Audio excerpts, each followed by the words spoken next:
റൂമിലേക്ക് സ്വാഗതം. വളരെ ഗൗരവമുള്ള ഒരു എപ്പിസോഡാണ്. കെട്ടിടമുള്ളവരും കെട്ടിടം നിർമ്മിക്കാൻ ഉദ്ദേശിക്കുന്നവരും എല്ലാം നിശ്ചയമായും ഈ വീഡിയോ പൂർണ്ണമായും കണ്ടിരിക്കണം. ഇടയ്ക്ക് സ്കിപ്പ് ചെയ്യരുത് എന്നൊരു അപേക്ഷയുണ്ട്. കാരണം ഗൗരവമുള്ള എപ്പിസോഡുകൾ നിങ്ങൾ സ്കിപ്പ് ചെയ്താൽ ചിലത് മനസ്സിലാവും, ചിലത് മനസ്സിലാവില്ല. അതുകൊണ്ട് പൂർണ്ണമായും കാണുക. ഇത് കണ്ടാൽ നിങ്ങൾക്ക് ഇതുമായി ബന്ധപ്പെട്ട സംശയം ആരോടും ചോദിക്കേണ്ടി വരില്ല. ഇത് ഗൗരവമുള്ള ഒരു എപ്പിസോഡെന്ന് പറഞ്ഞാൽ നമ്മുടെ സംസ്ഥാനത്ത് തദ്ദേശ സ്വയംഭരണ സ്ഥാപനങ്ങളായ പഞ്ചായത്ത്, മുനിസിപ്പാലിറ്റി, കോർപ്പറേഷൻ എന്നിവയാണ് ബിൽഡിംഗ് റൂൾസ് നടപ്പാക്കുന്ന അതോറിറ്റി. അവരുടെ ആ നടപടിക്രമങ്ങളിൽ നമുക്ക് എന്തെങ്കിലും ആക്ഷേപം ഉണ്ടെങ്കിൽ നമുക്ക് സമീപിക്കാവുന്നത് ആരെയൊക്കെയാണ്, അതിനകത്ത് എന്തൊക്കെ നടപടിക്രമങ്ങൾ, ഏതെല്ലാം വിഷയങ്ങൾ ഉൾപ്പെടുന്നു, പ്രത്യേകിച്ച് കെട്ടിട നിർമ്മാണവുമായി ബന്ധപ്പെട്ടത്. അതാണ് ഇന്നത്തെ എപ്പിസോഡിൽ ഉൾപ്പെടുത്തിയിരിക്കുന്നത്. നിരവധി ആളുകൾ പലരോടും ചോദിക്കും, ഞാൻ ഇതുമായി ബന്ധപ്പെട്ട് പരാതി കൊടുത്തു, അല്ലെങ്കിൽ അപേക്ഷ കൊടുത്തു, ഒന്നും നടക്കുന്നില്ല, എന്ത് ചെയ്യണം? അപ്പോൾ അത് എന്ത് ചെയ്യണം എന്ന് പൂർണ്ണമായും ഇതിനകത്ത് പറയുന്നുണ്ട്. ബിൽഡിംഗ് റൂൾസുമായി റിലേറ്റ് ചെയ്തിട്ടാണ് പ്രധാനമായും പറയുന്നതെങ്കിലും നിങ്ങൾ അറിയേണ്ടത്, നമുക്ക് തദ്ദേശ സ്വയംഭരണ സ്ഥാപനത്തിലെ എക്സിക്യൂട്ടീവ് അതോറിറ്റി എന്ന് പറയുന്ന സെക്രട്ടറി പുറപ്പെടുവിക്കുന്ന ഏത് ഉത്തരവിന് എതിരായും നമുക്ക് തദ്ദേശ സ്വയംഭരണ സ്ഥാപനങ്ങൾക്ക് വേണ്ടിയുള്ള ട്രിബ്യൂണലിൽ നമുക്ക് ഒരു അപ്പീൽ കൊടുക്കാം. ഇതൊരു അപ്പീൽ പ്രൊവിഷനാണ്. നമുക്ക് ഹിതകരമല്ലാത്ത ഉത്തരവുകൾ ഉണ്ടാകുന്നു. അത് ഈ പറയുന്ന കേരള പഞ്ചായത്ത് രാജ് നിയമങ്ങൾക്കെതിരായാലും മുനിസിപ്പൽ കോർപ്പറേഷൻ നിയമങ്ങൾക്കെതിരായാലും നമുക്ക് അതിനെതിരെ അഭയം തേടാവുന്ന ഒരു ഫോറമാണ് ട്രിബ്യൂണൽ. നിരവധി കേസുകൾ, എസ്പെഷ്യലി ബിൽഡിംഗ് റൂൾസുമായിട്ടുള്ള കേസുകൾ അവിടെ വന്നു കൂടാറുണ്ട്. സംസ്ഥാനത്തിൻ്റെ എല്ലാ സ്ഥലങ്ങൾക്കും വേണ്ടിയുള്ള ഒരേ ഒരു ട്രൈബ്യൂണൽ മാത്രമേ ഉള്ളൂ. അത് തിരുവനന്തപുരത്തുള്ള LST ട്രിബ്യൂണൽ ആണ്. ലോക്കൽ സെൽഫ് ഗവൺമെൻറ് ഇൻസ്റ്റിറ്റ്യൂഷൻസിന് വേണ്ടിയുള്ള ട്രിബ്യൂണൽ എന്നാണ് പറയുന്നത്. ഈ അപ്പീലുകൾ മാത്രമാണ് അവിടെ സ്വീകരിക്കപ്പെടുക. അപ്പോൾ ഏതൊക്കെ തരത്തിലുള്ള അപ്പീൽ നമുക്ക് കൊടുക്കാം എന്നുള്ളതാണ് ഇന്ന് വിവരിക്കുന്നത്. ഇതിനകത്ത് ആക്ടിനകത്ത് പറയുന്നൊരു പ്രധാനപ്പെട്ട കാര്യം എന്ന് പറഞ്ഞാൽ, any person aggrieved by an order passed by secretary may submit an appeal for local self government institutions. ഏതൊരു വ്യക്തിക്കും സെക്രട്ടറി പുറപ്പെടുവിച്ച ഒരു ഉത്തരവിനെതിരെ സങ്കടമുണ്ടെങ്കിൽ, ആക്ഷേപം ഉണ്ടെങ്കിൽ അവർക്ക് ഈ പറയുന്ന ട്രിബ്യൂണലിൽ ഒരു അപ്പീൽ സമർപ്പിക്കാം. ഏതെല്ലാം കാര്യത്തിനകത്ത്? ഒന്ന്, ഈ ആക്റ്റിൽ ഞാൻ നേരത്തെ പറഞ്ഞു, പഞ്ചായത്തിനും മുനിസിപ്പാലിറ്റിക്കും കോർപ്പറേഷനുമുള്ള ആക്റ്റുണ്ട്. പഞ്ചായത്തിന് വെവ്വേറെയുണ്ട്, മുനിസിപ്പാലിറ്റി കോർപ്പറേഷന് ഒന്നാണ്. അവർക്ക് രണ്ടിനും നഗരസഭാ പ്രദേശങ്ങളായതുകൊണ്ട് കോർപ്പറേഷനും മുനിസിപ്പാലിറ്റിക്കും ഒരു ആക്റ്റ്, അത് ബിൽഡിംഗ് റൂൾസ് ആയാലും അങ്ങനെ തന്നെയാണ് എന്ന് ഓർത്തിരിക്കുക. സെപ്പറേറ്റ് ആണ്. പഞ്ചായത്തിന് സെപ്പറേറ്റ്, സമാനമാണ് പലതും, എങ്കിലും സെപ്പറേറ്റ് ആയിട്ടാണ് ഈ രണ്ട് വിഭാഗങ്ങൾക്കായി ആക്ട് നിലവിൽ നിൽക്കുന്നത്. അതിനുവേണ്ടിയുള്ള റൂൾസും സെപ്പറേറ്റ് ആണെന്ന് മനസ്സിലാക്കുക.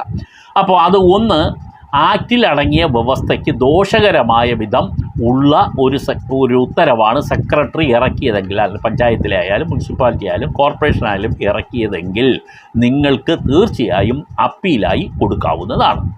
രണ്ടാമത്, അപ്രൂവിങ് ഓർ ഡിസപ്രൂവിങ് ബിൽഡിംഗ് സൈറ്റ്. ഞാനിനി കെട്ടിട നിർമ്മാണവുമായി ബന്ധപ്പെട്ട കാര്യമാണ് ട്രിബ്യൂണലുമായി കണക്ട് ചെയ്ത് പറയുന്നത്. ഇതുപോലെ നിങ്ങൾക്കറിയാം, ഏത് ഉത്തരവെന്ന് പറഞ്ഞാൽ പ്രോപ്പർട്ടി ടാക്സിനെതിരെ ആക്ഷേപമുണ്ടെങ്കിൽ കൊടുക്കാം, പ്രൊഫഷൻ ടാക്സിനെതിരെ ആക്ഷേപമുണ്ടെങ്കിൽ അപ്പീലായി കൊടുക്കാം.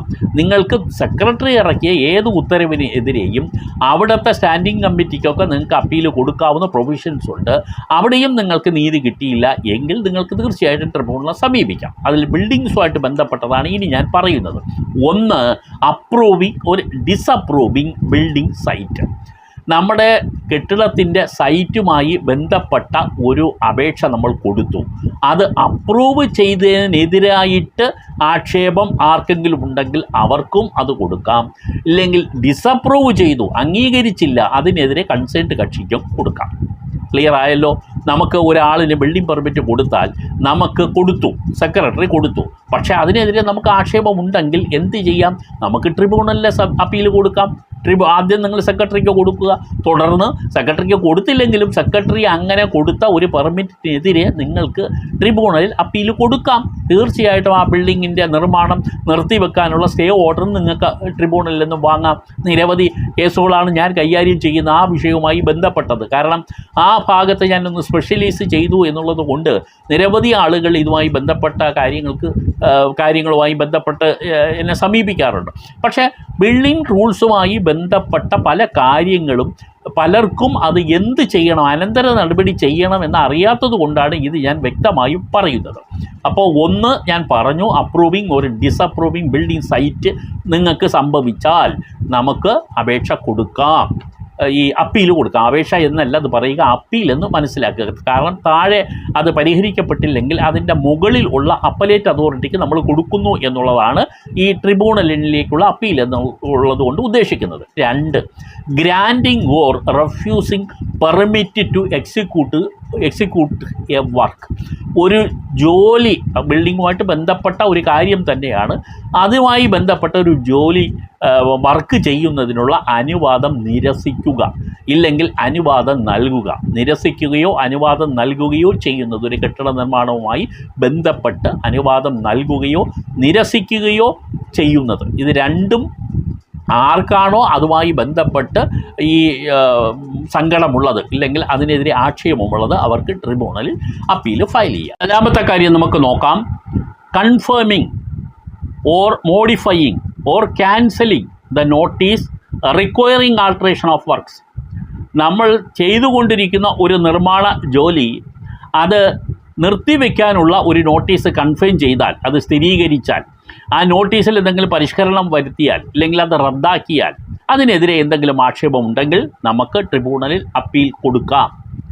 ഇനി അടുത്തത് confirming the provisional order requiring demolition of building or part of the building or filling up of A well. ആദ്യം ഇത് പ്രധാനപ്പെട്ട ഒരു പോയിൻ്റാണ്. പല ആളുകൾക്കും എസ്പെഷ്യലി ചില അഡ്വക്കേറ്റ്സ് പോലും ഇക്കാര്യത്തിൽ ചില അവയർനെസ് അല്ല എന്ന് പറയേണ്ടി വരുന്നു. കാരണം കൺഫേമിംഗ് ദ PO, ആദ്യമായി ഒരു ബിൽഡിംഗ് പൊളിക്കുന്നതിന് വേണ്ടി സെക്രട്ടറി ഒരു നോട്ടീസ് തന്നാൽ അതിനെ പറയുന്നത് പ്രൊവിഷണൽ ഓർഡർ എന്നാണ്, താൽക്കാലിക ഉത്തരവെന്നാണ് അത് പറയുന്നത്. അത് സ്ഥിരീകരിച്ചിട്ടില്ല, പക്ഷേ താൽക്കാലിക ഉത്തരവാണ്. ആ ഉത്തരവിൽ നമ്മളോട് പറയുന്നത് നിങ്ങൾ ബിൽഡിംഗ് റൂൾസിൻ്റെ ഇന്ന ചട്ടങ്ങൾ ലംഘിച്ചുകൊണ്ട് നിങ്ങൾ അവിടെ ഒരു കെട്ടിടം നിർമ്മിച്ചിരിക്കുന്നത് ശ്രദ്ധയിൽപ്പെട്ടിട്ടുണ്ട്, അത് പൊളിച്ചു നീക്കാതിരിക്കാൻ കാരണം ഉണ്ടെങ്കിൽ നിങ്ങൾ ഈ നോട്ടീസ് കിട്ടി 15 ദിവസത്തിനുള്ളിൽ അതിൻ്റെ വിശദീകരണം നൽകണം എന്നാണ് പ്രൊവിഷണൽ ഓർഡറിൽ പറയുന്നത്, താൽക്കാലിക ഉത്തരവിൽ പറയുന്നത്. ഇത് കിട്ടിയാൽ ഉടനെ ആരും ട്രിബ്യൂണലിലേക്ക് ഓടരുത്. കാരണം ഈ ഉത്തരവ് ട്രിബ്യൂണലിൽ അപ്പീലായി സ്വീകരിക്കില്ല. കാരണം ഇതൊരു താൽക്കാലിക ഉത്തരവാണ്. പകരം അത് കൺഫർമേഷൻ ആയി കഴിഞ്ഞാൽ, CO കിട്ടിക്കഴിഞ്ഞാൽ, അതായത് കൺഫർമേഷൻ ഓർഡർ കിട്ടിക്കഴിഞ്ഞാൽ നമുക്ക് അപ്പീലായി ട്രിബ്യൂണലിൽ ചലഞ്ച് ചെയ്യാം. പ്രൊവിഷണൽ ഓർഡർ ചലഞ്ച് ചെയ്യാൻ പോകരുത്. പലപ്പോഴും ട്രിബ്യൂണലിൽ ഈ കാഴ്ച ഞാൻ കാണാറുണ്ട്. പലപ്പോഴും PO കിട്ടിക്കഴിഞ്ഞാൽ ഉടൻ അപ്പീലുമായി വരും.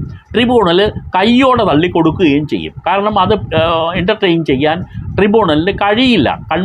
കൺഫേംഡ് ഓർഡർ അല്ലത്, പ്രൊവിഷണൽ ഓർഡറാണ്. കാരണം നമുക്ക് സാവകാശം തന്നിട്ടുണ്ട്. നമ്മുടെ വിശദീകരണം കൂടെ കേട്ടതിന് ശേഷമാണ് അത് അംഗീകരിക്കുകയോ അല്ലെങ്കിൽ അത് നിരസിച്ചുകൊണ്ട് PO കൺഫേം ചെയ്യാനുള്ള അധികാരം സെക്രട്ടറിക്കുണ്ട്. അപ്പം അതുവരെ നമ്മൾ വെയിറ്റ് ചെയ്യണം. അത് മനസ്സിലാക്കിയിരിക്കുക. ഒന്നും കൂടെ പറയാം, confirming the provisional order requiring demolition of building or part of building. ഒരു ബിൽഡിംഗ് മൊത്തമായിട്ട് അല്ല, ഭാഗികമായിട്ടാണെങ്കിലും ഈ കാര്യം നിങ്ങൾ ശ്രദ്ധിച്ചിരിക്കുക. PO കിട്ടിയാൽ ഉടനെ അപ്പീൽ പോകരുത്. CO കിട്ടിയതിന് ശേഷമേ ഈ ട്രിബ്യൂണലിൽ അപ്പീൽ പോകാവൂ. Or filling up of well, ഒരു കിണർ പിന്നെ നമ്മൾ ഫില്ല് ചെയ്യുന്നത് സംബന്ധിച്ചിട്ടുള്ള ഉത്തരവും പ്രൊവിഷണൽ ആണെങ്കിൽ പോകരുത്. അല്ല, കൺഫേം ചെയ്ത് കഴിഞ്ഞാൽ അതിനും നമുക്ക് പോകാം.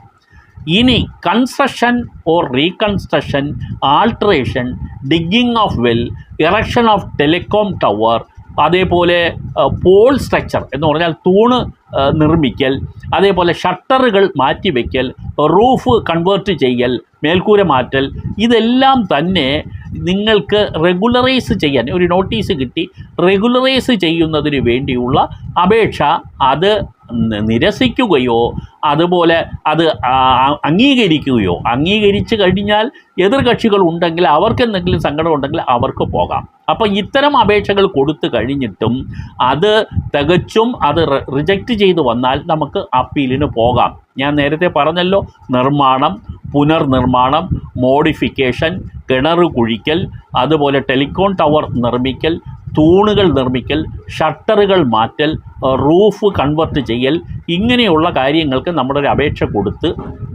അത് നിരസിക്കപ്പെട്ടാൽ അത് നമുക്ക് നോട്ടീസ് കിട്ടി, അത് റെഗുലറൈസ് ചെയ്യുന്നതിന് നമ്മൾ നേരത്തെ അനുവാദം വാങ്ങാതെ നമ്മൾ പണിതതാണ്. അതിനെ റെഗുലറൈസ് ചെയ്യാൻ നമ്മൾ അപേക്ഷ കൊടുത്തിട്ട് അത് നിരസിച്ച് കഴിഞ്ഞാൽ തീർച്ചയായും നമ്മൾ അതിനെതിരെ അപ്പീൽ കൊടുക്കാം. അതുപോലെ ഈ ബിൽഡിങ്ങുമായിട്ട് ബന്ധപ്പെട്ട ഒരു സ്പെഷ്യൽ കമ്മിറ്റിയുണ്ട്. സ്പെഷ്യൽ കമ്മിറ്റിയുടെ ഉത്തരവുകൾ നിങ്ങൾക്ക് ഹിതകരമല്ലെങ്കിൽ അതിനെതിരെയും നമുക്ക് ട്രിബ്യൂണലിൽ പോകാം. CTPയുടെയോ അതേപോലെ DTPയുടെയോ എന്ന് പറഞ്ഞാൽ ചീഫ് ടൗൺ പ്ലാനറുടെയോ ഡിസ്ട്രിക്ട് ടൗൺ പ്ലാനറുടെയോ ഏതെങ്കിലും ഉത്തരവ് നിങ്ങൾക്ക് ഹിതകരമല്ലെങ്കിൽ, ഹിതകരമല്ല എന്ന് പറഞ്ഞാൽ മലയാളത്തിൽ നമുക്ക് ഹിതകരം എന്ന് പറഞ്ഞാൽ നിങ്ങൾക്ക് ഗുണകരമല്ലാത്ത, ദോഷകരമായ, സങ്കടകരമായ ഒരു ഉത്തരവാണ് ഇവരിൽ പുറപ്പെടുവിക്കുന്നതെങ്കിലും നിങ്ങൾക്ക് ട്രിബ്യൂണലിനെ നിങ്ങൾക്ക് സമീപിക്കാം. ലോക്കൽ ബോഡി സെക്രട്ടറിയുടെ അത് മാത്രമല്ല, ഈ പറയുന്ന ഈ ആൾക്കാരുടെ, ഉദ്യോഗസ്ഥരുടെ ഓഫീസുകളിൽ നിന്നും നിങ്ങൾക്ക് ഗുണകരമല്ലാത്ത, ദോഷകരമായ ഉത്തരവ് വന്നാൽ അതിനെതിരെയും നിങ്ങൾക്ക് ട്രിബ്യൂണലിൽ പോകാം. ട്രിബ്യൂണലിൻ്റെ ആസ്ഥാനം തിരുവനന്തപുരത്താണ്. ഫോർമാലിറ്റീസ് ഉണ്ട്.